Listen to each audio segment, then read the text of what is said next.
L'aventure se termine. L'aventure 2023 se termine. Salut à tous et bienvenue dans cette première vidéo de 2024. Une vidéo bilan de l'année 2023 avec un petit peu de la fin 2022 puisque le dernier DLT date de la mi-2022. Avant, j'avais plutôt l'habitude de faire au moins 2 DLT par an, à peu près tous les 6 mois. Pour celles et ceux qui ne savent pas ce que c'est, Derrière le trône, c'est une petite vidéo qui devrait se passer environ tous les 6 mois. Ah, ça fait 1 an et demi, bon voilà. Une vidéo où donc je reviens sur tout ce qui s'est passé autour de la chaîne pendant le laps de temps entre chaque épisode. Donc c'est un format un peu spécial qui n'attire pas grand monde, mais les plus fidèles d'entre vous donc ont cette rétrospective, ont donc accès à ces informations exclusives durant ces vidéos-là, durant les vidéos de bilan derrière le trône. Donc je tiens à vous remercier, vous, les fidèles, qui me suivent à peu près partout, en tout temps, sur tout type de vidéos, sur chaque sujet, de votre présence, que ce soit en commentaire, sur les réseaux, pour partager, pour liker. Merci à celles et ceux aussi qui soutiennent durant toute l'année. Peu importe le moyen dont vous soutenez la chaîne, dont vous soutenez mon activité, ça aide énormément. Donc merci à celles et ceux qui le font, à celles et ceux qui soutiennent.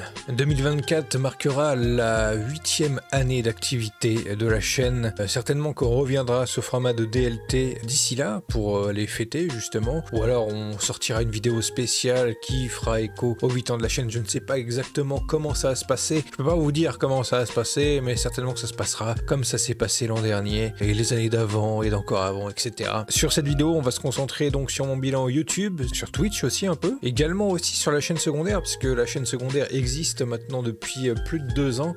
Depuis qu'on a la fibre, on vous upload au moins une vidéo par jour. Ah oui, par jour. Des VOD, de let's play, etc. Donc j'y reviendrai plus tard. Mais voilà, ça va être ça la rétrospective, ça va être ça ce bilan, les stats, tout ça. Commençons par YouTube.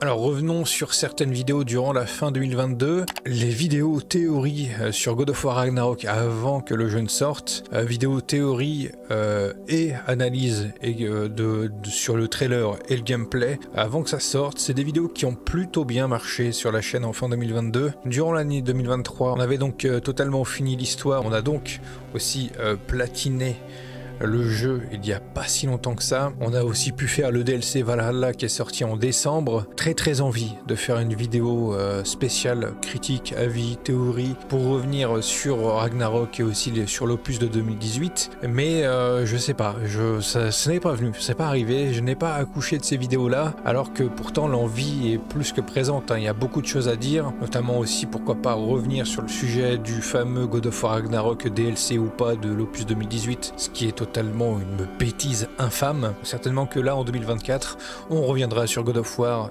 et Ragnarok et aussi sur le DLC Valhalla et certainement plus surtout sur de la théorie sur le prochain opus. Fin 2022 aussi marquait la fin des réactions sur The Walking Dead, la série mère, donc sur la fin de cette série, une série que je suis depuis le début. Les vidéos réactions, j'avais envie de les faire à la base parce que c'était la dernière saison de The Walking Dead et que je voulais marquer le coup, donc il n'y avait pas eu de critiques comme j'avais l'habitude d'en faire, c'est-à-dire par mi-saison et par fin de saison. À chaque fois je revenais sur le mi-saison et sur le saison finale de la saison de The Walking Dead. Mais pour la 11 je voulais marquer le coup en revenant toutes les semaines vers vous avec un avis plus approfondi, une réaction aussi. Ça a plutôt bien marché, je suis assez content. Les 2 dernières réactions ont aussi bien marché que les réactions que j'avais pu faire sur Dexter 1 an encore auparavant, qui avait elle aussi assez bien marché, alors qu'on parlait de Dexter, ce qui n'avait aucun rapport avec The Walking Dead, ce qui est un des sujets un peu phares de la chaîne en dehors des jeux vidéo. Pour revenir à The Walking Dead, ça a été un espèce d'accomplissement, les 2 derniers épisodes, mais aussi avec la vidéo analyse et théorie sur le retour de Rick et Michonne, puisque à la fin du dernier épisode on a le retour de Rick et Michonne, et donc j'étais revenu sur leur retour en analyse et théorie pour préparer The One Who Lives. Donc c'est une vidéo qui a extrêmement bien marché, mais j'y reviendrai plus tard dans la vidéo. Durant cette fin 2022, j'avais aussi pu profiter d'un partenariat avec Focus Entertainment pour la sortie de A Plague Tale Requiem, et ça a été extraordinaire pour moi d'avoir accès à ce jeu une semaine en avance pour pouvoir proposer une petite présentation, la première heure de gameplay, mais malheureusement ça a été un flop au niveau de la vidéo. Allez savoir pourquoi, je sais pas, peut-être la durée de la vidéo, alors que c'est un peu paradoxal puisque ces derniers temps on a tendance à dire que ce qui marche sur YouTube maintenant c'est les longues vidéos. Je suis pas convaincu de ça, ou alors ça doit n'être que pour certaines personnes que ça marche, les longues vidéos, mais là en l'occurrence la présentation, l'avis en avance sur Plague Tale Requiem n'a pas du tout marché, ce qui est un peu dommage puisque en environ 7 ans d'existence d'activité sur YouTube à ce moment-là, c'était la première fois que j'avais une telle opportunité dans le jeu vidéo. C'est pas grave, ça m'a pas empêché d'avoir encore des opportunités avec Focus par la suite, donc plutôt content par rapport à ça, et j'espère que j'aurai encore plus d'opportunités à ce niveau-là dans le jeu vidéo et de pouvoir proposer encore plus de fois des jeux qui m'intéressent en avance, des avis, des tests en avance. Donc flop au niveau des stats, mais très content pour les opportunités. Passons maintenant à 2023, parce que bon, c'est un bilan 2023, vous aurez peut-être parlé de 2023 quand même. 2023, en termes de stats, on a produit 30 vidéos. Je vais vérifier moi-même, 30 vidéos, sans compter les shorts, attention. On va commencer bien évidemment par les vidéos de réaction de Last of Us HBO, qui était donc la série que j'attendais le plus pour 2023. En termes de série, c'est pas une déception pour moi, au contraire, c'était une très bonne adaptation, sûrement l'une des meilleures adaptations, si ce n'est la meilleure adaptation jeu vidéo à l'heure actuelle. Ça a plutôt bien marché au début, les premières réactions jusqu'à l'épisode 3 marchait plutôt bien. Le premier épisode a fait plus de 1K vu, et le troisième épisode n'est pas loin des 2K vu, ce qui est assez legit, assez honnête par rapport à toutes les réactions que j'ai pu faire précédemment. Mais les épisodes suivants, les réactions critiques suivantes ne rencontreront malheureusement pas du tout le même succès.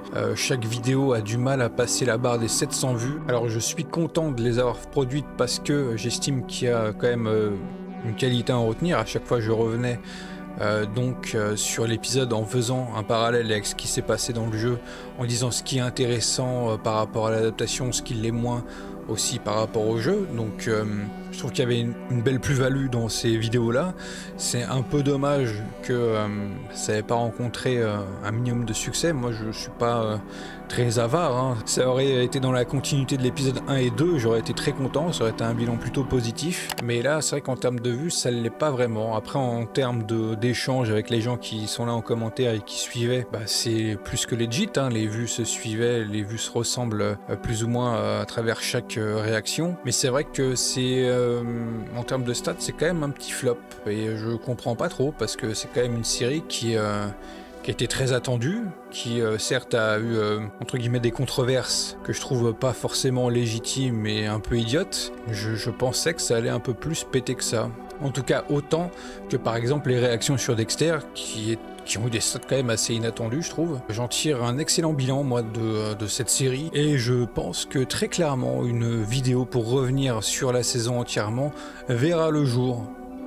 Encore une fois, je ne saurais pas vous dire quand, mais j'ai très envie de revenir dessus sous ce format-là de grosses critiques. Peut-être pas forcément épisode par épisode, mais par thème, par chose que par exemple j'aimerais bien voir être améliorée pour la saison 2. Très clairement, l'une des choses qui ressort pour moi, c'est le fait qu'ils n'ont pas assez assumé leur délire. Durant les premiers épisodes, on a des espèces d'introduction avec une époque différente. Je crois qu'on l'a du coup au total 3 fois, les 2 premiers épisodes et ensuite le dernier avec le flashback concernant la mère d'Ellie. Mais moi j'aurais aimé que ça soit par exemple durant tous les épisodes. C'est une des choses sur lesquelles j'aimerais par exemple revenir sur cette vidéo là, mais pas que. Quitte à parler de flop sur la chaîne, autant y aller au bout et donner mes plus gros flops de l'année 2023, et il y en a quelques-uns. L'analyse du trailer de Death Stranding 2, j'ai pas trop compris. Il y a très peu de personnes qui parlent de ce jeu-là. Même avant que le jeu ne sorte, je me souviens, j'avais fait une vidéo pour expliquer, entre guillemets, de quoi ça allait parler Death Stranding. Parce que je me souviens qu'à cette époque-là, sur Internet, beaucoup de gens se disaient que c'était un ovni, qui comprenait rien. Et moi j'avais débarqué avec cette vidéo là pour entre guillemets expliquer ce que moi j'avais compris de tous ces délires là à travers les trailers qui avaient pu sortir Kojima, et ça avait pas marché. Après que le jeu soit sorti, j'ai fait mon TOG spécial sur le jeu, et là encore je trouve qu'il a pas si bien marché que ça. Je sais pas ce qu'il y a autour de Death Stranding au niveau de comment dire, de la mise en avant des vidéos. Je sais pas comment ça se passe là-dessus sur YouTube. Peut-être que c'est moi qui mets de mauvais mots-clés, je comprends pas trop. Alors que pourtant, il y a une grosse communauté Death Stranding, mine de rien, qui est assez fan de Kojima derrière. Je comprends pas trop pourquoi il n'y a pas... en tout cas, pourquoi moi, avec moi, ça marche pas trop. Les vidéos Death Stranding, je ne me l'explique pas, je ne sais pas. Évidemment, le Throne of Games sur le DLC de Horizon Forbidden West, Burning Shores, et également le Throne of Games sur A Plague Tale Requiem, qui était sorti, je crois, en fin 2022 ou début 2023, je sais plus. Les Throne of Games, en dehors des vidéos entourant Assassin's Creed et aussi certains jeux tels que Days Gone, il faudrait peut-être que je me remette un peu en question par rapport peut-être au titre et aux miniatures de ces vidéos-là. Il y a peut-être un truc à faire, peut-être qu'il faut que j'arrête d'appeler ça Throne of Games. Peut-être qu'il faut que je me focus uniquement sur un titre plus aguicheur et une miniature plus aguicheuse sans faisant attention à l'identité du format. Je sais pas trop sur quel pied danser par rapport à ça, puisque je vais y revenir aussi un peu plus tard, mais la critique Throne of Games sur AC Mirage que j'ai sorti là en décembre 2023 ne décolle pas non plus, alors que c'est du Assassin's Creed. Encore une fois, je ne me l'explique pas là, ce truc là. Un autre flop, le test sur Atlas Fallen, pardon. L'autre opportunité partenariat avec Focus que j'ai eu durant cette année 2023, j'ai pu profiter du jeu une semaine en avance, ce qui m'a permis donc de jouer pas mal d'heures dessus avant entre guillemets de finir l'intro du jeu. Je me suis arrêté à ce niveau-là pour en faire un test où je revenais sur pas mal de choses. Ce que j'ai kiffé en faisant cette vidéo là, c'est que j'avais mes propres rushs à moi, j'avais mes rushs à moi pour faire ma vidéo, là où d'habitude quand je fais une vidéo critique, d'analyse, de théorie, etc., j'utilise beaucoup les vidéos films de Game Movie Land, qui du coup est à chaque fois crédité dans les descriptions des vidéos. Pour ce test de Atlas Fallen, j'avais mes propres rushs à moi, sans cam ni rien, juste avec le son du jeu, et c'était un kiff parce que j'ai pu vraiment pointer du doigt tout ce que j'ai vu de bon ou de mauvais durant mon test, et je trouve que c'était un plutôt bon test. Après, certainement que le jeu n'était pas très attendu, qu'il n'a pas suscité énormément d'engouement. C'est vrai que pendant mon let's play sur Twitch après la sortie, pas grand monde ne s'intéresse à ce jeu-là. Qui a rencontré le plus de succès, c'est surtout les VOD sur ce let's play-là, où je me souviens avoir eu quand même quelques commentaires de personnes qui jouaient et qui demandaient des conseils, des tips. Cette analyse-là du trailer et du gameplay pour Phantom Liberty a subi ce qu'on appelle un flop, un bid, donc ça motive pas trop pour revenir sur le DLC de Phantom Liberty sous forme de critique. C'est un truc qui m'a été demandé en plus il n'y a pas si longtemps que ça, si j'allais faire un TOG sur ce DLC-là, et j'ai répondu que oui, certainement je reviendrai en vidéo dessus, mais voilà, quand je revois cette espèce de rétrospective de 2023 et que je vois que Cyberpunk ça marche pas, est-ce que je vais réellement passer plusieurs semaines sur une vidéo propre de critique, d'analyse sur le DLC pour finalement que ça fasse 100 vues? Je ne sais pas. Et enfin, dans les vidéos flop que là je me souviens, il y a la toute dernière vidéo de 2023 qui est donc une analyse de trailer et de gameplay sur Banisher Ghost of New Eden, le prochain jeu Focus qui m'intéresse beaucoup, qui va sortir en février. Et là, par contre, c'est vraiment un flop catastrophique.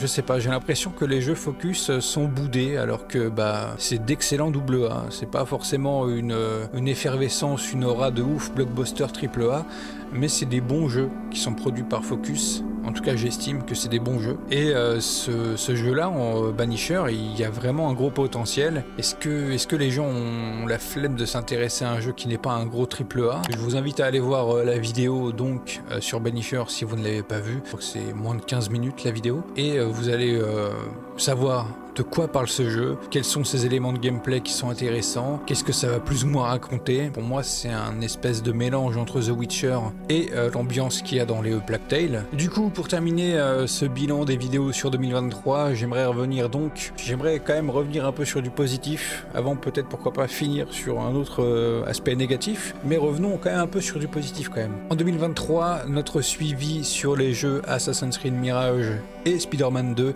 a été assez excellent. Et j'ai vraiment kiffé suivre les trailers et les gameplays présentés de Spider-Man 2, pouvoir vous proposer mon analyse dessus et voir que ça vous plaît, que ça marchait. Pareil pour AC Mirage, sur chacun des deux sujets j'ai pu vous proposer à la fois de l'analyse et des théories et ça a toujours marché, hormis pour la dernière vidéo de Spider-Man 2 théorie des symbiotes. Là, l'intérêt de la théorie c'est de théoriser, de rêver.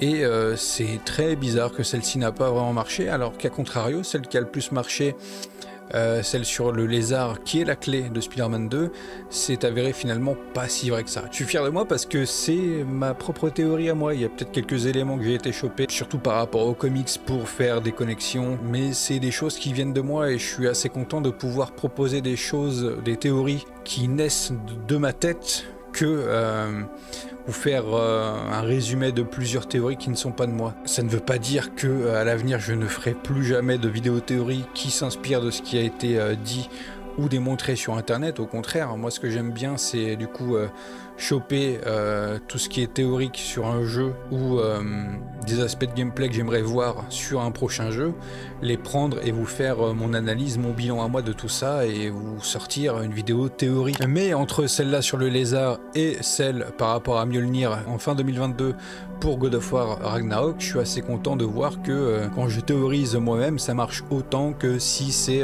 des choses que je chope sur internet et que je vous resserre à ma sauce en y mettant ce que moi je vois à travers cette théorie là. Donc l'un dans l'autre, c'est des théories qui marchent plutôt bien et je suis assez content. C'est aussi en ça que je comprends pas trop par exemple le suivi avec le Throne of Game sur AC Mirage. Les vidéos d'analyse ont plutôt bien marché, la vidéo théorie sur l'avènement de Loki et là arrivé à la critique analyse théorie sur AC Mirage qui dure 40 minutes, et les gens ne sont pas autant au rendez-vous que pour des vidéos théorie de 10-15 minutes. Encore une fois, ça rejoint le fait que les gens disent que maintenant les vidéos longues ont plus de succès et sont un peu le nouveau format des vidéos à succès dans le JV. En tout cas pour moi ça n'a pas l'air d'être trop le cas. Là c'est un peu bizarre par rapport à Mirage, mais les opus précédents, que ce soit à travers Origins, Valhalla et Odyssey, c'est des vidéos TOG qui ont très bien marché, ainsi que dans les vidéos théorie, etc. Donc je sais pas, il y a une espèce de paradoxe autour de tout ça. Le format TOG qui donne pas envie de cliquer, faudrait peut-être revoir tout ça, ne plus appeler ça ou démontrer ça TOG. Faudrait peut-être que j'arrête de montrer la forme de ce format via les miniatures et les titres pour les garder seulement au sein de la vidéo en disant bienvenue dans le nouveau TOG alors que sur la miniature et sur le titre ça ne se voit pas. Je sais pas comment il faut que je fasse évoluer ça, mais je pense que ça a un rapport. À vous de me dire dans les commentaires ce que vous en pensez de ça, je suis très curieux. Est-ce que c'est vraiment le fait qu'on voit le logo sur la droite de la miniature qui est marqué Throne of Games hashtag 5, 6, 15, 20, enfin je sais pas, il y a un truc qui fait que les TOG des gens ont du mal à cliquer dessus. Pour conclure donc les vidéos 2023 sur la chaîne, on a parlé un peu de positif, là on va redescendre un peu dans du négatif. Ça concerne bien évidemment Walking Dead sur l'année 2023. Il faut savoir que sur l'année 2023, concernant Walking Dead sur la chaîne, ce qui a marché, c'est surtout la vidéo de fin d'année 2022, l'analyse et théorie sur le retour de Rick et Michonne. C'est une vidéo qui a extrêmement bien marché sur tout le long de l'année, qui n'a fait que monter. Là ça redescend un petit peu depuis un mois, mais encore jusqu'à octobre-novembre, c'est une vidéo qui marchait énormément sur la chaîne. Donc elle a un peu carry les stats de 2023, cette vidéo là. En dehors de ça, du coup, les projets de 2024 concernant Walking Dead, on a donc la vidéo critique sur Daryl Dixon, à l'image des vidéos que je faisais à l'ancienne par mi-saison et par fin de saison. Je suis revenu donc sur Daryl Dixon en vidéo. Et je m'attendais à ce que ça marche quand même plutôt bien et que ça fasse suite aux vidéos qu'on a fait précédemment sur The Walking Dead, et ça n'a vraiment pas marché. Flop qui fait un peu mal puisque c'est The Walking Dead, et sur The Walking Dead, normalement sur la chaîne, on est censé bien marcher. Et pour finir, sur les vidéos 2023 qui ont flop et qui donc du coup concernent Walking Dead, c'est la critique salée sur la saison 7 de Fear partie A. Une vidéo qui a pris énormément de temps à être produite, une vidéo qui dure quasiment 1 heure, qui reprend le format critique salée que j'avais fait avec la saison 5. Les critiques salées sur Fear, elles ont plutôt bien plu au cours des dernières années. La critique salée sur Fear saison 7, c'était un truc que je voyais comme quelque chose de pas mal attendu dans la communauté The Walking Dead qui entoure la chaîne. Sur tous les messages, sur toutes les envies des gens de voir la vidéo, une fois que c'est sorti, finalement ça rencontre pas le succès auquel je m'attendais. Bon, ça c'est un truc qui arrive souvent, hein. Le fait qu'une vidéo flop, j'y suis préparé à chaque fois parce que ça arrive plus souvent qu'une vidéo marche en fait sur la chaîne. Donc quelque part, moi je suis préparé à ça. Là où pour le coup, sur cette vidéo là, ça a fait un petit peu mal, c'est que c'était la critique salée de Fear saison 7, la partie A, épisode par épisode, avec des moments humoristiques dedans, du feat aussi. C'est une des rares vidéos sur la chaîne où il y a un caméo dedans. Bon, je vais pas dire de qui, pour laisser la surprise à celles et ceux qui ne l'ont pas encore vu la vidéo, mais il y a un caméo dans la vidéo, il y a un caméo avec quelqu'un, un autre créateur de contenu, et des caméos dans cette vidéo là qui je trouve qui sont marrants.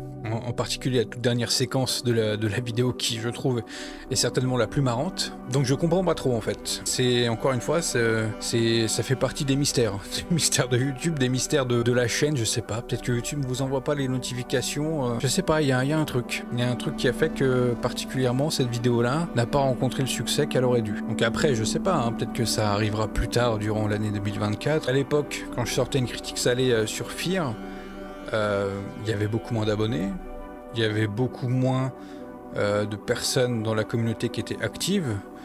Donc les stats qu'avaient fait les vidéos à l'époque, par rapport à ce qu'elle devrait potentiellement faire là en 2023, vu qu'il y a plus de monde autour de la chaîne, je l'explique pas trop. Sur les 30 vidéos de l'année, 8 ont bien marché. On est sur un constat plutôt négatif en termes de vues et aussi globalement de croissance de la chaîne. Ça augmente toujours sur la chaîne, ça ne régresse pas. Ça avance très doucement en fait. Ça avance même moitié moins vite qu'en 2022. Alors bon, c'est sûr que les réactions qui sont des formats plus courts et qui font beaucoup plus de vues sur un court terme ont certainement beaucoup aidé l'année 2022, mais s'il y a une statistique sur toutes celles que j'ai pu visionner pour préparer plus ou moins cette vidéo là, celle qui me chagrine à chaque fois, c'est vraiment celle de la statistique de visionnage des abonnés. Là par exemple sur la chaîne globalement, il n'y a que 12% de visionnage de vidéos qui viennent des abonnés et 88% de non abonnés, et c'est vraiment une stat qui est horrible parce que les gens regardent mais s'abonnent pas. Donc là c'est les stats sur l'ensemble 2023, mais si on prend les stats sur par exemple la vidéo de 2023 la plus visionnée, c'est-à-dire le lézard et la clé Spider-Man 2 théorie, et cette même stat ressemble à ça. Donc c'est limite encore pire, et allons encore plus loin en prenant même la vidéo théorie analyse sur le retour de Rick et Michonne, sortie donc en fin 2022 et qui a été le plus gros carton sur toute l'année de 2023, et les stats ressemblent à ça également. C'est vraiment terrible en fait de regarder ces stats là. C'est vraiment pour ça que globalement les stats, personnellement je vais pas aller les voir parce que c'est très particulier en fait. Comment une vidéo à succès comme ça, qui a une immense majorité de commentaires positifs, voire même de félicitations sur le travail fourni, peut faire ressortir si peu de fidélisation derrière. Je comprends pas. Quand quelqu'un me fournit un contenu que j'aime bien, que je trouve super et que je félicite, j'ai tendance à m'abonner, regarder ce que la personne a fait avant,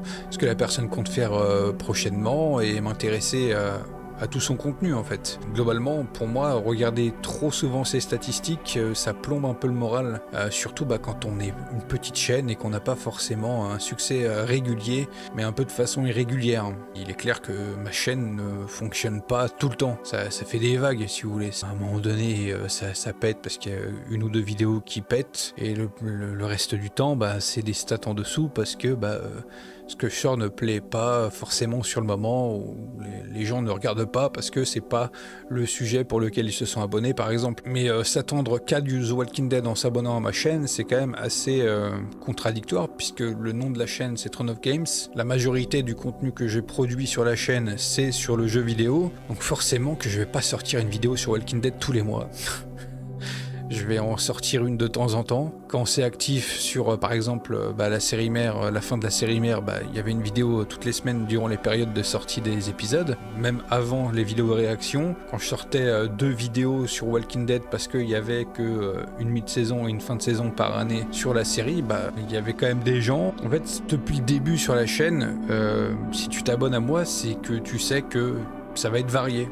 Il va y avoir du Walking Dead, il va y avoir du jeu vidéo, il va y avoir aussi parfois un retour sur une série qui n'est pas Walking Dead, sur un film qui ne concerne pas les zombies, bien que souvent j'aime à penser que la chaîne c'est du jeu vidéo et du zombie. Et c'est une chaîne plutôt variée, Tronov Games, c'est majoritairement jeux vidéo, mais je reviens sur plein d'autres choses. Donc, puis en 7-8 ans d'activité, c'est pas comme si qu'il y avait pas beaucoup de contenu à regarder, il y en a beaucoup, il y a des contenus qui datent de 3-4 ans, il y a des gens qui sont là depuis 1 ou 2 ans, qui ne connaissent pas l'existence de ces vidéos là et ils tombent pas dessus. Mais elles sont là les vidéos, faut cliquer dans la bibliothèque de vidéos de la chaîne et aller checker ce que vous n'avez pas vu. Encore une fois, c'est pour ça que j'accorde vraiment pas beaucoup d'importance aux statistiques, de par le fait que la chaîne est assez irrégulière. Au niveau des stats et par rapport à l'effort que tu mets dans une vidéo, c'est parfois très paradoxal. Tu peux passer beaucoup de temps sur une vidéo, faire quelque chose de très qualitatif et ne pas avoir forcément les résultats que tu souhaites à la sortie.